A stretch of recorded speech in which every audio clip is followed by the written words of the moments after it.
வணக்கம். நான் தூயவின் துரைசிங்கம் தமிழுக்காக. நீண்ட போராட்டத்துக்கு பின்னர் கொழும்பு மாநகர சபையினுடைய புதிய மேயர் தெரிவு செய்யப்பட்டிருக்கின்றார். வவுனியா மாநகர சபையினுடைய முதலாவது மேயராக தமிழ் தேசிய கட்சிகளில் இருந்து ஒருவர் தெரிவு செய்யப்பட்டிருக்கின்றார். தொடர்கிறது முல்லைத்தீவு மக்களினுடைய சோக கதை. என்ன நடக்கிறது? இவை தொடர்பாகத்தான் விரிவாக பார்க்க போகின்றோம். வாருங்கள், காணொலிக்குள் செல்லலாம். கொழும்பு மாநகர சபையினுடைய மேஜரை தெரிவு செய்வதற்கான வாக்கெடுப்பு நிறைவு பெற்றிருக்கிறது. மீண்டும் சஜித் பிரேமதாச என்கின்ற ஒரு அரசியல் தலைவரினுடைய நெத்தியில் நாமம் போடப்பட்டிருக்கிறது. கொழும்பு மாநகர சபையினுடைய மேஜர் யார் என்பதற்கான வாக்கெடுப்பு இன்று காலையில் அமர்வுகளோடு ஆரம்பமாகியது. குறித்த நிகழ்வில் பல்வேறு தரப்பட்டவர்களும் இருந்தார்கள், பார்வையாளர்கள் பலர் இருந்தார்கள். இவ்வாறு 6 வாரத்துக்கு மத்தியில் தான் இந்த வாக்கெடுப்பு ஆரம்பிக்க வேண்டி இருந்தது. ஆரம்பத்தில் இது திறந்த வாக்கெடுப்பாக நடைபெற வேண்டும் என்று ஒரு பகுதியினரும், இது மூடிய ரகசிய வாக்கெடுப்பாக நடைபெற வேண்டும் என்று ஒரு பகுதியினரும் கருத்து தெரிவித்ததை தொடர்ந்து அங்கு முடிவெடுப்பதில் சிரமம் ஏற்பட்டது.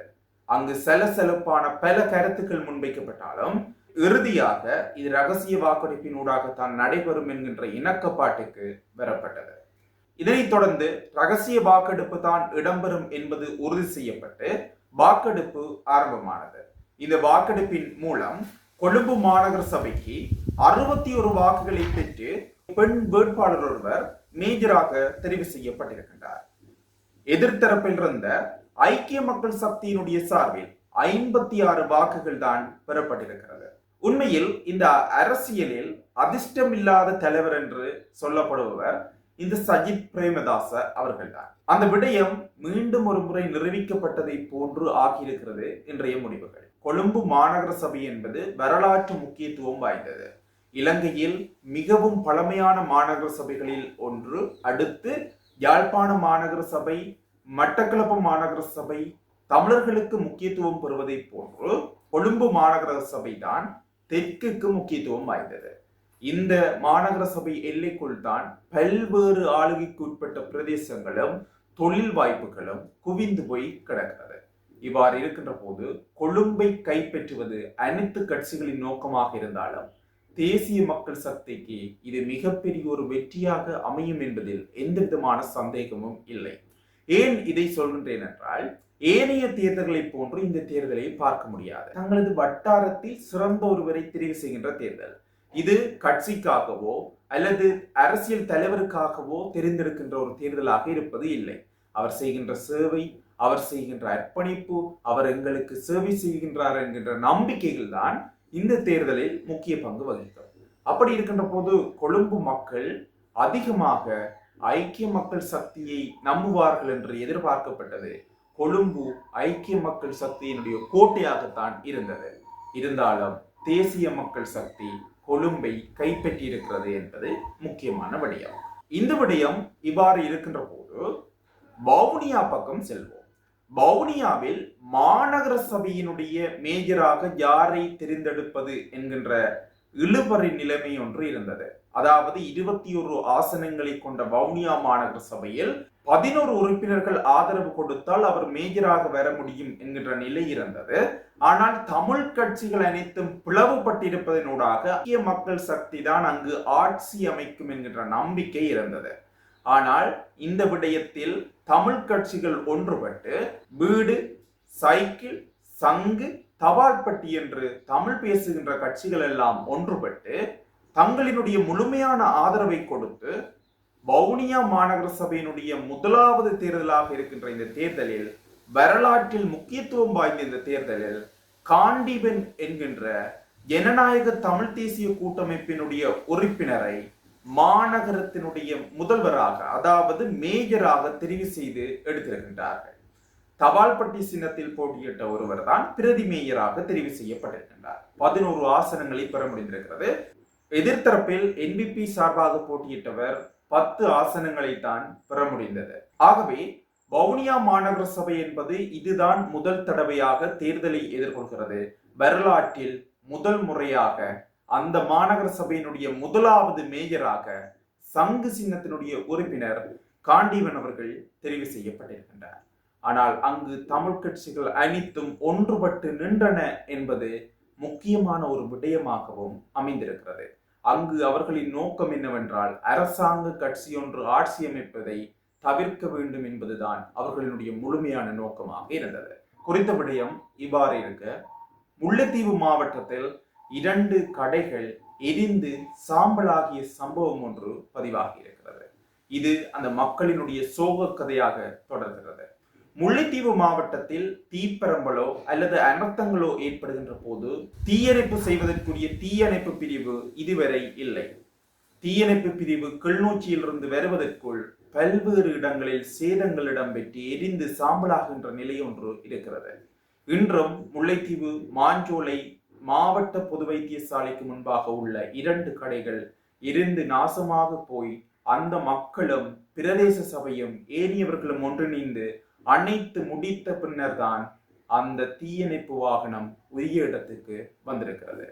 இந்த சம்பவம் முல்லைத்தீவு மக்களினுடைய நீண்ட நாள் கோரிக்கை, எங்களுக்கு ஒரு தீயணைப்பு பிரிவை விரிவாக்கி தாருங்கள் என்று. இது முதல் தடவை இடம்பெற்ற விபத்து அல்ல. இது தொடர்ச்சியாக முல்லைத்தீவில் இடம்பெற்றுக் கொண்டிருக்கின்ற தீ விபத்துகளை கட்டுப்படுத்துவதில் பெரும் சிரமத்தை அந்த மக்கள் எதிர்கொண்டிருக்கிறார்கள். அவர்களது சோக கதை தொடர்ந்து கொண்டுதான் இருக்கிறது. அவர்களுக்கு ஒரு தீர்வினை பெற்றுக் கொடுப்பீர்கள் என்று நம்புகின்றேன். தற்பொழுது கொழும்பு மாநகர சபையினுடைய தேர்தலில் நடைபெற்ற சிறிய சிறிய விடயங்களினுடைய காணொளி இருக்கிறது. அதனை பார்த்துவிட்டு நீங்கள் வரலாம்.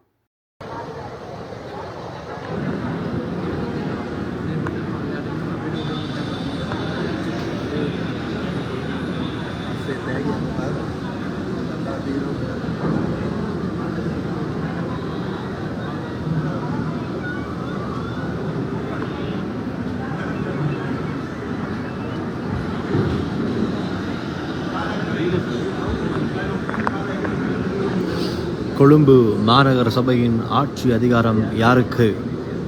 என்பிபிகா எஸ்ஜேவிகா என்ற தீர்மானமிக்க வாக்கெடுப்பு இப்பொழுது கொழும்பு மாநகர சபையில் இடம்பெற்று கொண்டிருக்கின்றது.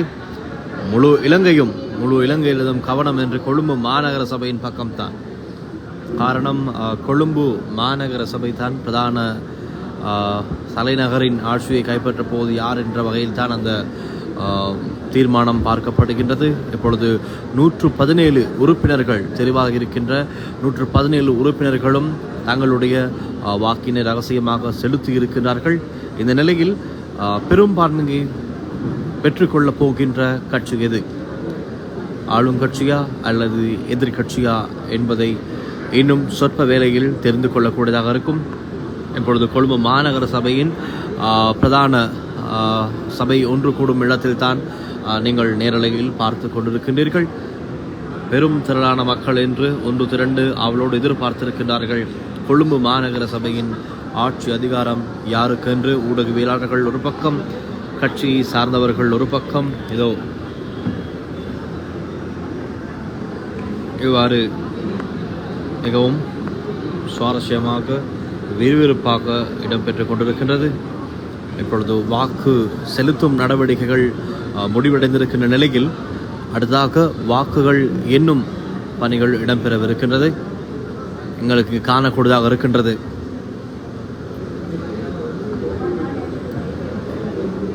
உள்ளூராட்சி மன்ற தேர்தலில் தெரிவான கொழும்பு மாநகர சபைக்கு தெரிவான 117 உறுப்பினர்களும் அவர்களுடைய ஆசனங்களில் அமர்ந்திருக்கிற நிலையில்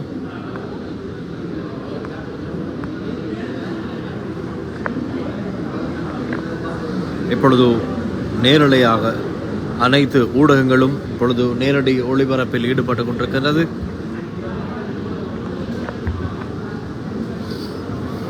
இப்பொழுது வாக்குகள் என்னும் நடவடிக்கை ஆரம்பமாக போகின்றது. அதனை அடுத்து தெரிந்து கொள்ளக்கூடியதாக இருக்கும் கொழும்பு மாநகர சபையின் ஆட்சி அதிகாரம் யாருக்கென்று.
பிரதானமாக கொழும்பு மாநகர சபையின் போட்டி இருவருக்கு தான். ஒன்று என்பிபி கட்சியின் மேயர் வேட்பாளர் வராயி கெலி பல்தசார் மற்றும் எஸ்ஜேபி சார்பில் முகமது சரூக், முகமது ரீசா ஆகிய இருவருக்கும் தான் போட்டி இடம்பெற்றுக் கொண்டிருக்கின்றது. இப்பொழுது எதிர்கட்சிகள் அனைத்தும் ஒன்றிணைந்து எதிர்தரப்புக்கும் ஆளும் கட்சி மற்றும் சுயேட்சை குழுவினர் இணைந்து ஆளும் கட்சிக்கும் வாக்குகள் செலுத்துவதாகத்தான் ஆரம்ப கட்டத்தில் கருத்துக்கள் விடயங்கள் வெளிவந்தது. இருப்பினும் இதோ உங்களுக்கு காணக்கூடியதாக இருக்கின்றது. என்பிபி மேயர் வேட்பாளர் வராய் கெலி பல்தசார் இந்த இடத்தில் நின்று கொண்டிருக்கின்றார்.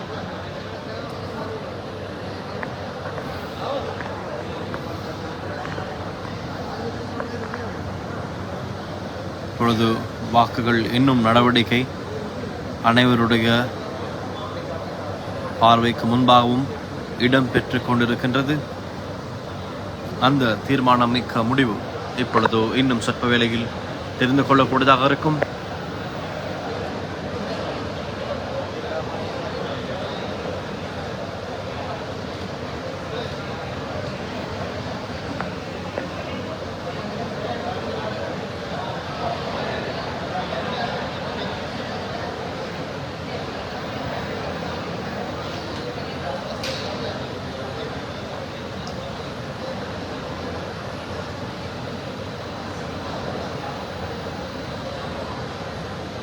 லங்காஸ்ட்ரியின் நேரலையோடு இணைந்திருக்கின்றீர்கள்.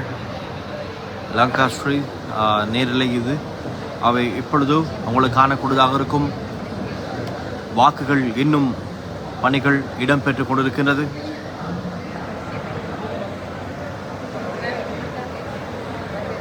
கொழும்பு மாநகர சபையின் ஆட்சி அதிகாரம் யாருக்கு?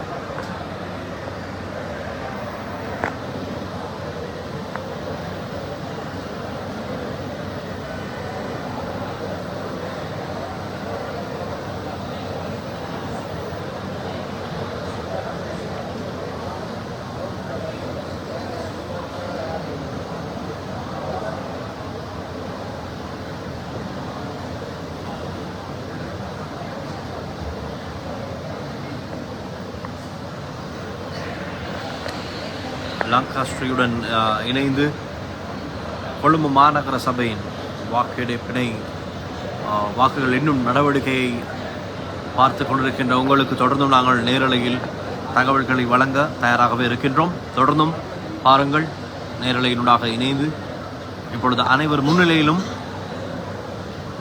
வாக்குகள் இன்னும் நடவடிக்கை இடம்பெற்றுக் கொண்டிருக்கின்றது.